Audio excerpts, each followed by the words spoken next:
어제까지 네. 엿새째 됐고 조금 잡히는 듯한데 지금 미국 언론들이 오늘 새벽에 네. 나무 뿌리가 땅 속에서 이렇게 불이 탄다는 그런 보도도 했습니다. 그래서 더 길어질지 모르겠다는 걱정도 했고요. 지금 사망자가 보니까 오늘 새벽 집계가 93명.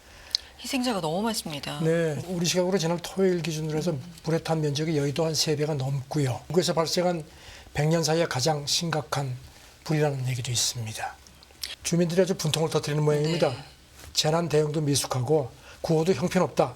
자원봉사자들만 와서 활동을 한다는 게 불만인데요. 이런 가운데 지금 그 전문가들 얘기는 이제는 지구상에서 기후위기로 안전한 곳이 없다. 사실 하와이 하면은 지상 낙원이었는데요. 이렇게 지금 대형 산불.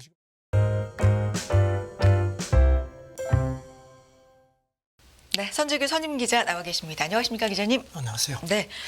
조금 기분 좋은 얘기로 시작을 하고 싶은데 그럴 수가 없는 게 하와이 산불. 어떡합니까? 어제까지 네. 엿새째 됐고 조금 잡히는 듯한데 지금 미국 언론들이 오늘 새벽에 네. 나무 뿌리가 땅 속에서 이렇게 불이 탄다는 그런 보도도 했습니다. 그래서 더 길어질지 모르겠다는 걱정도 했고요. 인재 얘기도 많습니다. 그 산불이 그렇게 강풍이 불고 했는데도 뭐 전혀 그 경보가 울리지 않았다는 겁니다. 그래서 주민들이 굉장히 불만이 많은 모양입니다. 이런 가운데 지금 그 전문가들 얘기는 이제는 지구상에서 그 기후위기로 안전한 곳이 없다. 사실 하와이 하면은 지상 낙원이었는데요. 이렇게 지금 대형 산불. 지금 사망자가 보니까 오늘 새벽 집계가 93명. 그런데 지금 수색 작업이 이제 초기 단계이기 때문에 네. 계속 될 것. 그 건물 같은 경우도 거의 한 2,200채 이상이 탔으니까 거의 뭐 이 마우이 섬 자체가 거의 뭐 초토화됐다는 그런 보도가 나옵니다. 희생자가 너무 많습니다. 네, 지난 우리 시각으로 지난 토요일 기준으로 해서 불에 탄 면적이 여의도 한 3배가 넘고요. 그리고 지금 피해 규모도 한 60억 달러, 한 8조 원 정도로 추산이 되고 있습니다. 네. 미국에서 발생한 100년 사이에 가장 심각한 불이라는 얘기도 있습니다. 뿌리가 계속 타고 있으면 이게 계속해서 뭐 불쏘시개 역할을 하는 거 아니에요? 그리고 이제 그 네. 하와이도 지금 뭐 가뭄이 네. 심하고요. 그 다음에 그 토종 그 외래종들이 들어와가지고 이렇게 토종 그 식목을 다 밀어냈는데 그게 불에 훨씬 더 불에 약하다는 겁니다. 그래서 악순환이라고 하는데요. 지금 그 기후 전문가들 얘기는 하와이 상공에 있는 구름층이 전에보다 많이 얇아졌다는 겁니다. 그래서 이게 기온 상승으로도 기온 상승에서 이렇게 초래된 것 같다는 얘기고요. 그래서 하와이 주지사도 이런 얘기는 하고 싶지 않지만 지금 우리가 보는 거는 기후 위기, 그 기후 변화의 그런 거를 우리가 지금 목도하고 있다고 얘기를 했습니다. 기후 위기 탓도 있겠지만 만약에 아까 말씀하신 인재 가능성도 조금 있다면 네. 뭐 핑계를 다 기후 위기 쪽으로 돌리면 안 될 것 같고 좀 그렇죠. 반성할 부분은 좀 해야 될 것 같다라는 생각도 드는데 여기가 우기도 있고 건기도 있고 뭐 이렇잖아요. 그렇죠. 네. 그런데 지금 그 1990년 이후에 하와이도 지금 그 우기 건기 강우량이 많이 줄었다고 하고요. 네. 그다음에 이제 하와이는 아시다시피 섬이니까 바람이 많이 부는데 그렇게 강하지 않았는데 지난주 같은 경우는 바람이 뭐 최고 시속 한 130km. 그래서 하와이 부지사 얘기가 하와이 남쪽으로 한 몇백 킬로미터 떨어진 거고 허리케인이 이렇게 지나가서 뭐 별로 그렇게 살았다 했는데 이게 불쏘시개가 된 것 같다. 그러니까 이렇게 되니까 이제 기압이 더 높아졌다는 겁니다. 그런 얘기도 있고. 그래서 미국 오리곤 주립대 그 기후변화 연구소장 얘기는 전 세계적으로 허리케인 강도가 빈도도 많아지고 강도가 높아지는 추세다. 이게 부분적으로 공기가 따뜻하기 때문에 허리케인이 물을 훨씬 더 많이 이렇게 품는다는 겁니다. 네. 그러니까 비가 많이 오는 거. 우리도 지금 카눈 때문에 경험을 했죠. 도움의 손길이 좀 많이 이곳에 필요할 것 같은데요. 네, 저는 그 주민들이 아주 분통을 터뜨리는 모양입니다. 네. 재난 대응도 미숙하고 구호도 형편없다. 자원봉사자들만 와서 활동을 한다는 게 불만인데요. 그래서 지금 이 인재 얘기도 많습니다. 그러게요. 기후 위기도 물론 있겠지만 인재라면 이 부분도 좀 반성할 부분이 있다면 개선이 좀 돼야 될 것 같다라는 생각이 들고요. 다음 얘기 좀 해볼게요. 카눈은 우리나라 이제 지나갔는데 피해도 상당히 좀 있었고 네. 그런데 중국이 태풍 카눈 북상에 겹폭우 비상이 걸렸다. 이거 어떤 얘기입니까?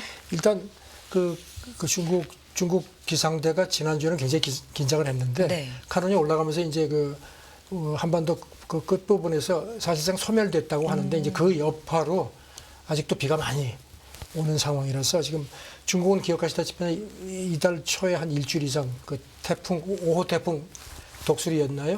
그것 때문에 엄청나게 비가 왔죠. 그래서 그랬던 것 같아요. 네. 베이징, 허베이 그다음에 이제 동북 그 곡창지대가 지금 뭐 홍수 피해가 엄청난데 거기다가 이제 카눈 때문에 카눈이 소멸은 됐다고 하지만 지금 그것 때문에 또 지금 폭우 그 예보가 내려져서 이렇게 되면 이제 겹폭우가 되는 겁니다. 그렇죠. 그래가지고 지금 뭐 바짝 긴장을 하고 있습니다. 이런 가운데 오늘 뭐 보니까 그 산시성에서 시안에서 폭우 여파로 이제 비가 워낙 많이 오니까 집안이 많이 약해져가지고 산사태가 또 일어나는 모양입니다. 지난 금요일에. 그래서 21명이 죽고 6명이 실종됐다. 이미 지난 이달 초 폭우 때문에 한 100여 명 사망 실종자가 발생을 했거든요. 그 수도권에서도 보니까 태풍이 지나갔다고 하는데도 비가 상당 기간 그럼요. 오래 태풍이 지나갔다고 해서 내리더라고요. 그걸 가지고 이제 비가 계속 오죠. 네. 여기도 일본이 지금 그런 네. 상황입니다. 일본은 사실 카눈이 그 규슈 서쪽으로 좀 스쳐 지나갔거든요. 네. 그래가지고 좀 이제 안심을 했는데 또 7호 태풍 이건 란이라고 합니다. 이게 또 지금 접근을 하는데 요즘 태풍은 우리 그 카눈도 그랬지만 이번에 그 카눈도 그랬지만 네. 진로가 예상이 안 되거든요. 똑같다고 합니다. 지난 목요일 기준으로 도쿄에서 한 남서쪽 한 1000km 이상 떨어진 곳에 있었는데 이게 이제 서서히 북서진을 하는데 진로가 여전히 불확실하다는 겁니다. 그래서 잘못하면 일본 혼슈를 직격할 수 있다. 그래서 이번 주에 도쿄하고 오사카 신칸센 운행 같은 것도 지금 조정을 할 가능성이 있다는 겁니다. 카눈 때 우리도 상당히 당황했지만 그 진로를 뭐 이렇게 가는 게 네. 아니라 뭐 거의 90도 막 이렇게 꺾어가니까요. 예, 허리케인이 아까 네. 그 하와이 미국 그 기상학자 얘기도 그랬지만 허리케인이 훨씬 빈도가 많아졌을 뿐만 아니라 따뜻한 공기 때문에 그 비구름을 더 많이 품고 진로도 예측이 어렵다는 겁니다. 자, 기후 위기 월요일 아침부터 이런 말씀 드리는데 뭐 이제는 뭐 남의 일이 아닙니다. 우리 코앞에 와 있습니다. 그렇죠. 이거 이대로 가다간 큰일 나가 아니라 이미 목도하고 네. 있는 것 같다는 생각이 오늘 첫 번째 두 가지 뉴스를 통해서도 들고요. 다음 얘기도 기후 얘기인데 이게 기후만이 아니라 부동산하고 기상이 연결된 얘기네요. 이제 점점 그 경제에 미치는 그런 그 영향이 점점 더 붉어지는 그런 모습인데요. 그 미국 온라인 매체 악시오스 보도인데요. 미국도 이제 극단 기상이 지금 전 같지가 않죠. 심각하죠. 그래서 플로리다, 뭐 캘리포니아, 뭐 이런 그 텍사스 이런 데 전반적으로 해서 이런 일부 고급 부동산 지역의 가격에 대해서 이게 과연 제대로 평가되고 있는 거냐, 너무 네. 과대평가된 거 아니냐, 기후위기 그 변수가 빠져 있다는 겁니다. 그런 보도를 했는데요. 그 캡슐 이코노믹스 그 애널리스트 얘기도 미국 주택 시장이 기후위기 위험을 충분히 반영하지 못하고 있다. 네. 그래서 이런 상황에서 일부 지역의 그 부동산 다수가 상당히 과대평가되어 있다고 자기는 본다. 그래서 이제 위험이 더 불거지게 되면은 주택 시장이 재조정될 거라고 내다봤습니다. 기후 위기까지 충분히 가격에 반영이 된다면 더 하락하거나 그렇죠. 그럴 수 있다. 지금 뭐 플로리다 같은 경우는 보니까 이미 자산 그 주택 보험료 같은 게 많이 올랐고요. 그다음에 네. 스테이트 팜이나 올 스테이트 같은 데서는 홍수 관련 보험 가입을 이제는 거절한다는 겁니다. 이제 왜냐하면 자기들이 이걸 가능할 수가 없고 그 사실 수익성이 떨어진다고 판단을 한 것 같습니다. 그래서 지금 플로리다에 있던 이 일부 지역 주민은 다른 지역으로 이주하는 걸 고려하는 걸로 그렇게 보도가 되기도 했습니다. 그다음에 폭염 때문에 아시다시피 미국도 일부 지역이 전기료가 많이 올랐고 화재가 자주 발생하는 곳에서는 의료비도 굉장히 오른 걸로 그렇게 집계가 됐고요. 근데 위험에 이제 대비하기 위한 게 보험이죠. 보험인데 그 위험이 높아진다 그래서 아예 거절을 하면 참 이것도 어떻게 해야 되나 보험사들은 또 싶기도 보험사 하고. 나름대로 자기들 수익성이라는 게 그렇죠. 있으니까요. 악시오스가 그 네이처의 이런 그 기후위기 관련 그 경제에 미치는 영향을 그 분석한 논문이 몇 개 있어서 인용을 했는데요. 네. 그중 한 논문이 2020년부터 오는 2050년까지 홍수 위험에 노출될 수 있는 미국 부동산 가운데 이 과다평가된 규모를 자기들이 계산을 해보니까 네. 우리 돈으로 많게는 한 316조 7천억 원 정도가 과다평가되어 있는 것 같다는 그런 논문 분석이고요. 네. 지금 미국 전체로도 홍수 위험이 지금보다 한 25% 이상 늘어날 걸로 그렇게 전망이 됐습니다. 미국 툴레인 대학 기후학자 얘기는 기후이기 때문에 이렇게 이제 그동안에는 이제 큰 거시적인 부분을 많이 봤는데 이제는 물 문제는 제가 여러 차례 말씀드렸죠. 그다음에 이제 자동차 수리비 같은 것도 올라가고, 그다음에 음식 같은 이런 것들이 여러 가지로 이제 어떤 그 생활의 필수적인 부분의 그 비용들도 올라갈 것으로 보인다. 기후위기 발 인플레 그러니까요. 또 얘기도 또 합니다. 인플레이션을 잡기 위해서 약 한 2년간 전 세계가 좀 고군분투를 해왔는데 이게 장기적으로는 기후위기 발 인플레가 훨씬 더 심각할 수 있다라고 그렇죠. 들리네요. 통제가 안 된다는 것이 네. 가장 큰 문제죠. 다음 얘기를 좀 해보겠습니다. WHO 첫 전통의학 글로벌 서밋을 개최한다라는 얘기 뭐죠? 이거는 그 서방 그 매체들은 이걸 별로 그렇게 대수롭지 않게 본 모양인데요. 네. 그 아랍에미리트 국영통신 웜이 그 어제 전했는데요. 저는 이게 눈에 띄더라고요. 네. 세계보건기구가 사상 처음으로 전통의학 글로벌 서밋을 이번 주에 개최를 한다고 합니다. 네. 올해 그 인도가 G20 의장국이죠. 그래서 세계보건기구하고 G20, 그러니까 인도가 같이 18일, 19일 구자라트 주도 칸디나가르에서였는데 여기는 이제 구자라트는 모디 총리 고향이죠. 그 세계보건기구 총장하고 6대륙 그 대표, 그다음에 이제 각국 보건장관, 그다음에 이제 전통의학 전문가들이 대거 참석을 한다고 합니다. 네. 이게 왜 기자님은 눈에 좀 이 기사를 저는 예전에 뜨게 제가 개인적으로 보셨을까요? 이렇게 네. 그 침등 같은 걸 좀 공부를 했거든요. 아. 그리고 지금도 이렇게 뭐 하면은 이렇게 이제 저는 사실 이렇게 전통의학 특히 침 같은 데 많이 의존을 하고 사실 기가 막힌다는 표현을 쓰죠. 그게 이제 그 침이라는 게 기를 뚫는 거거든요. 그러니까 그렇게 해서 하는 뭐 예전에 배탈이 나면 할머니가 이렇게 해주시면 나았고, 따주는 네. 그런 것들. 예. 그래서 그런 것들이 이제 그동안에는 이제 현대의학에 이제 증거가 없다는 이유 때문에 이제 이렇게 밀렸었는데 이제는 이제 세계보건기구도 관심을 갖는다는 데서 이 기사가 저는 상당히 눈에 띄었습니다. 우리가 흔히 얘기하는 한의학이라고 그렇죠. 보면 되는 거죠. 그렇죠. 한의죠. 네. 그러니까 이번 회의에서는 전통의학 효용을 과학적으로 더 입증을 하자는 그런 그 방안을 찾는 거 하고 그래서 이제 더 업그레이드 시키자. 그렇게 되면 이제 현대의학이 제대로 커버하지를 못하는 부분을 이제 보완해서 그 지난번 코로나 대유행 때 이른바 그 글로벌 공중보건 불균형 문제가 심각했죠. 그렇죠. 그래서 그런 거를 보완하는데 전통의학이 크게 기여할 수 있다는 게 세계보건기구 총장 얘기입니다. 네. 그 기자들한테 이렇게 얘기를 했습니다. 전통의학이 전 지구적인 의료보장 확대에 중요한 역할을 할 수 있을 거다. 그래서 이걸 통해서 더 인간지향적인 글로벌 공중보건 시스템을 구축할 수 있을 거라고 자기는 본다. 이렇게 얘기를 했네요. 서로 뭐 부족한 부분을 좀 보완할 수 그럼요. 있다면 가장 뭐 좋겠죠. 예전에는 뭐 전통의학 뭐 침 이런 것들이 굉장히 뭐 이게 저게 뭐 미신 뭐 저 무슨 근거냐 했는데 하버드 대학 같은 데서도 이제 강의를 하고 뭐 이렇게 해서 점점 더 해지는데 이제 그래서 세계보건기구 차원에서 이렇게 글로벌 전 시스템을 만든다는 건 제가 볼 때 상당히 바람직한 것 같습니다. 이 유엔이 이런 시도를 안 한 건 아닙니다. 네. 2019년에 정부 고위 인사들이 모여가지고 이제 전통의학을 현대의학 보완 수단으로 쓰는 그런 시스템 구축, 특히 이제 글로벌 기초 의료 보장 시스템에 보완하는 문제를 논의를 한 적이 있다고 합니다. 네.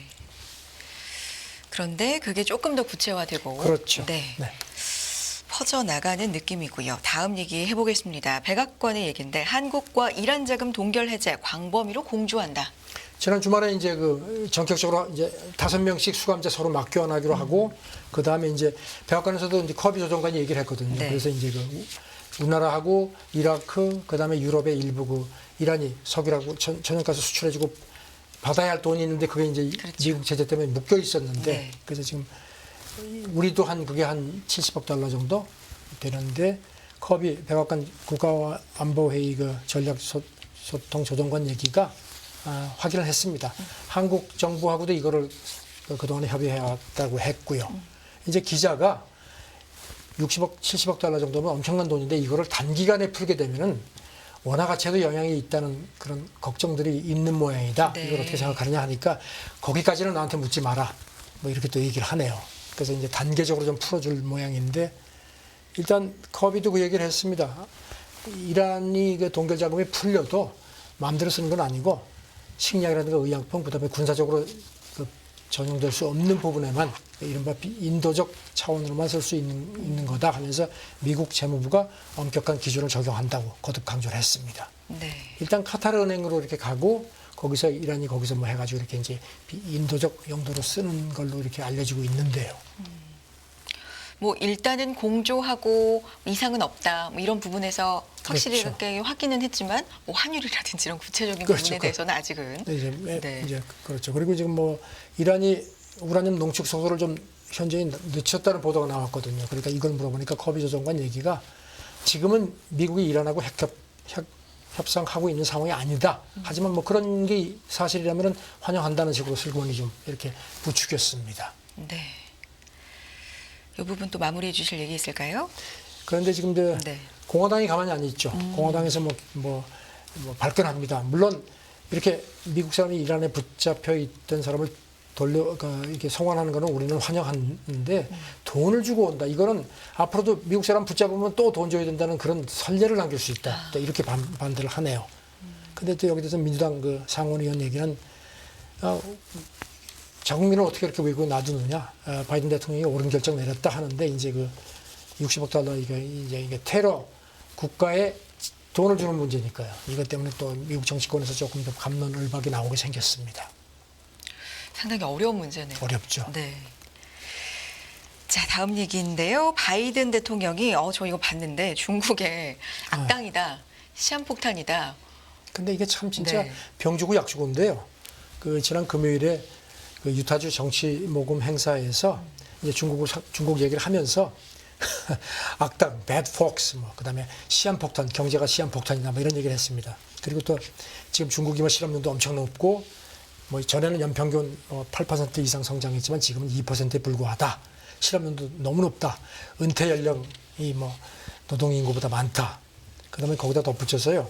악당들은 문제가 생기면 나쁜 짓을 한다. 이렇게 해놓고 자기도 조금 좀 심하다고 생각을 했던지 그렇지만 내 얘기의 요점은 중국과의 관계를 잘 관리해야 한다는 거다. 그리고 내가 전 세계 어떤 지도자보다도 시진핑 주석하고 더 많은 시간을 보냈다. 중국하고 싸우려는 게 아니다. 네.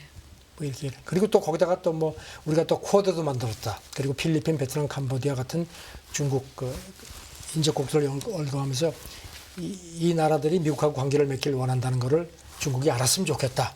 사실 뭐 치고 빠지고 그러네요. 1대1로 또 언급하면서 부채 더 얘기도 또 했습니다. 이렇게 막말을 조금 하는 게 처음 있는 일은 아니고. 아니죠. 그렇죠. 네. 뭐 비근한 예로 지난 6월 정치모금 행사에서도 시진핑을 독재자라고 했었죠. 맞아요. 그래서 그때 중국이 아주 발끈했었죠. 기억납니다. 여기 이제 커비 조정관이 이제 아까 브리핑 때 바이든 비판 수위가 너무 높지 않느냐 그러니까 물론 그런데 미국하고 동맹의 이익이 될 때는 우리는 수시적으로 그래 왔다. 그러니까 뭐 대통령이 뭐 돌출 발언이라고 생각하지 마라. 우리 뭐 그 맥락에 따라서 한 거다 하는데 글쎄요. 대통령이 바이든 대통령이 자우장 가끔 좀 세게 나옵니다. 그러게요. 이게 준비된 발언이었는지 돌발이었는지. 그래서 대통령이 아무리 뭐 네. 그렇다고 이렇게 막 하겠습니까? 이렇게 하고서 아까도 얘기했지만 뭐 또 때리고 또 이렇게 또 으르고 뭐 이런 식으로 하는데요. 중국이 뭐 가만 안 있죠. 그 워싱턴에 있는 그 중국 대사관 대변인이 로이터 성역을 보냈는데 이런 식으로 분열 대결 부채질하지 마라. 그러면 중국을 자꾸 정치 이슈화 하는데 네. 이게 말이 되느냐? 블룸버그도 그 뭐 중국 성장률이 2% 안 되고 뭐 실업률이 어쩌고 하는 건데 그거 사실과 다르다고 또 팩트 체크를 했습니다. 그런데 재밌는 게 중국 그 대사관 대변인 성명이 네. 그렇게 반발을 하면서도 바이든을 직접 거명하지 않았습니다. 이게 조금 눈에 띄는 것 같습니다. 아시다시피 지금 그 대만 민진당 총통 후보 라이칭더가 지금 파라과이 방문길에 어제 우리 시각으로 어제 오전에 뉴욕에 도착했거든요. 그러니까 중국이 또 가만 안 있죠. 이런 여러 가지 복잡한 상황에서 바이든이 또 이렇게 치고 빠졌습니다. 네. 그런 가운데 바이든이라는 말을 직접적으로는 또 중국은 하지 거명을 안 했고요. 네. 묘합니다. 네. 다음 얘기 좀 해보겠습니다. 중국 내 리튬 쟁탈전이 치열하다. 낙찰가가 뭐 1,800배라고 이거 어떤 얘기입니까? 중국이 지금 뭐 네. 전기차 시장 그 굉장히 이제 자기들이 리드를 한다고 이렇게 얘기를 하죠. 그런 가운데 이제 스촨성 리튬 광산 탐사권 그 경매가 한 2건이 남았는데 이게 뭐 한 군데는 보니까요. 여기는 이제 그 세계 1위 배터리 기업이 닝더스타이 CATL이죠. 여기를 비롯해서 중국 그 배터리 업체들도 대거 참여를 했는데 호가 경쟁 끝에 무려 3,400번 이상 그 가격이 바뀌었답니다. 와. 그래가지고선 시초가보다 1,772배 높은 우리 돈으로 한 1,900억 원 정도로 낙찰이 됐다고 합니다. 이게 탐사권이. 그리고 또 다른 그 리튬 광산 탐사권도 계속 940번 이상 지금 호가 경쟁이 붙었는데 지난 토요일 날에도 끝나지 않았다고 합니다. 오늘 좀 다시 하는 모양입니다. 네, 진짜 치열하네요. 치열하죠. 1,800배? 와. 아시다시피 지금 보니까 중국 전기차 선도업체가 BYD죠. BYD. 네. 여기 지금 버핏이 투자를 했죠, 아마. 작년에 186만 대 그 신에너지 차를 팔았는데 이게 테슬라 제치고 세계 1위라고 합니다. 지금 중국 같은 경우는 신에너지 차, 이게 이제 전기차, 하이브리드카, 그 다음에 이제 수소차 포함해서인데 2025년이면 한 1200만 대 정도를 판매해서 단연 1위로 지금 돼 있습니다. 네. 그런 가운데 칠레 대통령이 뭐 리튬 광산을 민영화하려는 의회 보수파의 반대 입장을 폈다. 네, 이 사람은 네. 좌파인데 의회 내에서 이걸 민영화하자 하니까 안 된다. 이거는 모든 칠레인의 소유다. 내가 대통령 하는 한은 지키겠다. 칠레는 지금 세계 2위 매장국이거든요. 그러니까 이런 식으로 지금 뭐 이 리튬이라든가 핵심 광물 그 보호주의 자꾸 확산하는 그런 움직이고 경쟁도 치열해집니다. 네. 기자님 오늘은 여기까지 듣도록 하겠습니다. 선재규 선임 기자와 함께했습니다. 기자님 고맙습니다. 네, 감사합니다. 끝없는 위기 속 기회는 언제나 숨어 있습니다. 성공한 투자 고수들과 나눈 투자의 철학. 다가올 기회를 잡아내는 부의 만찬으로 여러분을 초대합니다. 푸짐하게 한 상 차려놓았습니다.